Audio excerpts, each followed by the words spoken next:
Ейте, аз съм Краси Вуцова и пак ще си говорим за пари. Важно ли е да си правиме сметка на парите? Искаме да оптимизираме разходите, но не знаем от кои пера да започнем. Търсиме пътя към финансово благополучие. А къде се намираме сега? Никога не съм се смятала за прахосничка, но когато направих първото бюджетиране на личните финанси, бях доста впечатлена от някои разходи. И то от тези променливите, които зависят от нас. Реших да сложа край и тогава закупих първия изцяло финансиран от мен апартамент. От тогава не спирам да бюджетирам всеки месец. Магическо е. Над 80 милиарда лева в момента има депозити в банки само на домакинства, а по-малко от 50% от хората бюджетират.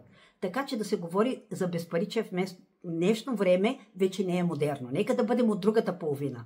Дали ще е на хартиен носител, дали ще е на някаква таблица Excel или от многобройните приложения, които ги има. Пишете ми, ще ви пратя линк. Така че нека да започнем, който го е направил да даде обратна връзка, а ако не сте, август 2025, нека да е началото за вас. Успех!